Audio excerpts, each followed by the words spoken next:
പ്രമേഹ രോഗികളിൽ ബഹുഭൂരിപക്ഷത്തിനും fatty liver കണ്ടുവരാറുണ്ട്.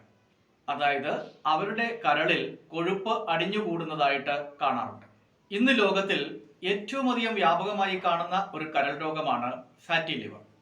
Non alcoholic fatty liver, alcoholic fatty liver എന്നിങ്ങനെ രണ്ട് വിഭാഗം ഫാറ്റി ലിവറുകളാണ് ഇതുവരെ ഡിഫൈൻ ചെയ്തിരിക്കുന്നത്.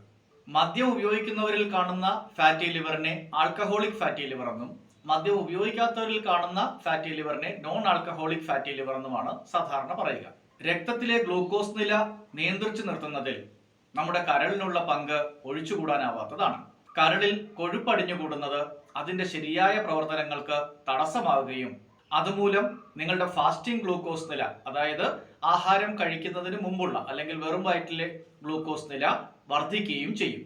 കരളിന്റെ പ്രവർത്തന വൈകല്യം ഇൻസുലിൻ റെസിസ്റ്റൻസ് എന്ന് പറയുന്ന ഒരു പ്രത്യേക അവസ്ഥ സൃഷ്ടിക്കുകയും ഇത് നിങ്ങളെ പ്രമേഹ രോഗികളാക്കുകയും ചെയ്യും.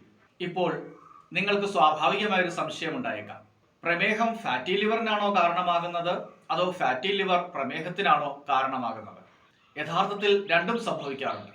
നോൺ ആൽക്കഹോളിക് ഫാറ്റി ലിവർ, അതായത് മദ്യപാനം ചെയ്യാത്തവരിൽ കാണുന്ന ഫാറ്റി ലിവർ പ്രമേഹ സാധ്യത വർദ്ധിപ്പിക്കുന്നു. അതുപോലെ തന്നെ സാധാരണ കാണാറുള്ള ഫാറ്റി ലിവറിനെ കൂടുതൽ വഷളാക്കുവാൻ പ്രമേഹം കാരണമാവുകയും ചെയ്യുന്നു.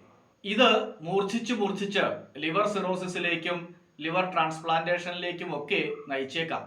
ഇതിൽ ദുഃഖകരമായ ഒരു വസ്തുത ഫാറ്റി ലിവറിന് കൃത്യമായ അലോപ്പതി ചികിത്സ ഇന്നും ലഭ്യമല്ല എന്നുള്ളതാണ്. പിന്നെ നമ്മുടെ മുന്നിൽ ആകെ ഉള്ളത് ലൈഫ് സ്റ്റൈൽ ഇന്റർവെൻഷൻ മാത്രമാണ്.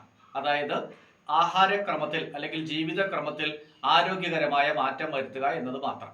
ഫാറ്റി ലിവറിനും പ്രമേഹത്തിനും നമ്മുടെ അമിതമായ ശരീരവണ്ണവുമായി അല്ലെങ്കിൽ ശരീരഭാരവുമായി ബന്ധമുണ്ട്, നേരിട്ടുള്ള ബന്ധം തന്നെയുണ്ട്. അതുകൊണ്ട് അമിത ശരീരഭാരമുള്ളവർ ആഹാര നിയന്ത്രണത്തിലൂടെയും അവർക്ക് ഇഷ്ടപ്പെട്ട വ്യായാമങ്ങളിലൂടെയും ഒക്കെ അതിനെ നിയന്ത്രിച്ചു നിർത്തേണ്ടതും അത്യാവശ്യമാണ്. പ്രമേഹ രോഗികൾ അവരുടെ കരളിന്റെ ആരോഗ്യത്തെക്കുറിച്ച് കൂടുതൽ ശ്രദ്ധിക്കുന്നതും പ്രമേഹത്തിന്റെ തുടക്കത്തിൽ തന്നെ കരളിനെ ടോൺ ചെയ്ത് നിർത്തുന്ന തരത്തിലുള്ള അല്ലെങ്കിൽ കരളിന്റെ ആരോഗ്യത്തിന് ഉതകുന്ന തരത്തിലുള്ള ആഹാരക്രമവും ജീവിതക്രമവും പിന്തുടരുന്നതും വളരെ നല്ലതാണ്. ഇത് പ്രമേഹം വർദ്ധിക്കുന്നത് തടയുന്നത് മാത്രമല്ല, ഇനി മുൻപോട്ടുണ്ടാകാൻ സാധ്യതയുള്ള ഹൃദ്രോഗങ്ങളിൽ നിന്നും ലിവർ സിറോസിസിൽ നിന്നും ഒക്കെ നിങ്ങൾക്ക് രക്ഷയാവുകയും ചെയ്യും. ഇനി നമുക്ക് ചെയ്യാൻ സാധിക്കുന്ന പരിഹാരങ്ങളെക്കുറിച്ച് ചിന്തിക്കാം. ആരോഗ്യകരമായ ജീവിതക്രമത്തിലൂടെ ആഹാരക്രമം, വ്യായാമം, അതുപോലെ തന്നെ നമ്മളുടെ സ്വഭാവ സംസ്കാരങ്ങളിൽ ഗുണകരമായ മാറ്റം വരുത്തുന്നതാണ് അല്ലെങ്കിൽ ഹെൽത്തി ആയിട്ടുള്ള ആരോഗ്യകരമായ മാറ്റം വരുത്തുന്നതാണ് പ്രമേഹ നിയന്ത്രണത്തിന്റെ ആദ്യപടി. ഇത് തന്നെയാണ് ഫാറ്റി ലിവറിന്റെ ചികിത്സയിലും നാം ചെയ്യേണ്ടത്. 5 മുതൽ 10% വരെ നമ്മുടെ ശരീരഭാരം കുറയ്ക്കുന്നത് കരളിന്റെ ആരോഗ്യത്തിൽ കാര്യമായ പുരോഗതി ഉണ്ടാക്കുവാൻ സഹായിക്കും. ഇവിടെയും നാം ശ്രദ്ധിക്കേണ്ട ഒരു കാര്യമുണ്ട്. ഇന്ന് അനേക തരത്തിലുള്ള ആഹാരക്രമങ്ങൾ നമുക്ക് ചുറ്റും നാം കേൾക്കാറുണ്ട്. അവയൊക്കെ ഫലം നൽകുന്നവയുമാണ്.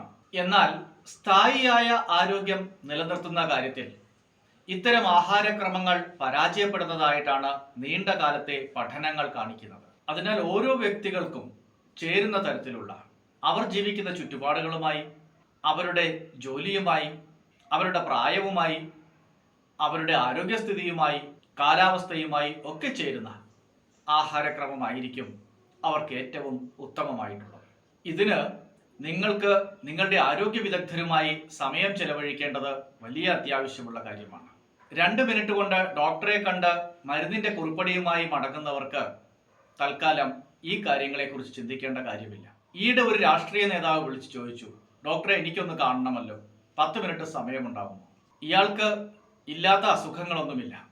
അപ്പോൾ ഞാൻ അയാളോട് പറഞ്ഞു, കുറഞ്ഞത് 2 മണിക്കൂറെങ്കിലും നിങ്ങൾക്ക് മാറ്റിവെക്കാനുണ്ടെങ്കിൽ മാത്രം ഇങ്ങോട്ട് വന്നാൽ മതി. രോഗിയെ മനസ്സിലാക്കാതെ, അയാളുടെ ചെയ്തികളെ മനസ്സിലാക്കാതെ, അയാളുടെ മാനസിക വ്യാപാരങ്ങളെ മനസ്സിലാക്കാതെ നമുക്ക് എന്ത് സഹായമാണ് അയാൾക്ക് ചെയ്യാൻ സാധിക്കുക? നിങ്ങൾക്ക് വേണ്ടി മാറ്റിവെക്കുവാൻ നിങ്ങൾക്ക് സമയമുണ്ടെങ്കിൽ ഞങ്ങളുടെ വിദഗ്ധർക്ക് പലപ്പോഴും നിങ്ങളെ സഹായിക്കുവാൻ സാധിക്കും. എല്ലാവർക്കും ആയുരാരോഗ്യ സൗഖ്യം നേർന്നുകൊണ്ട് നിർത്തട്ടെ. വീണ്ടും കാണാം.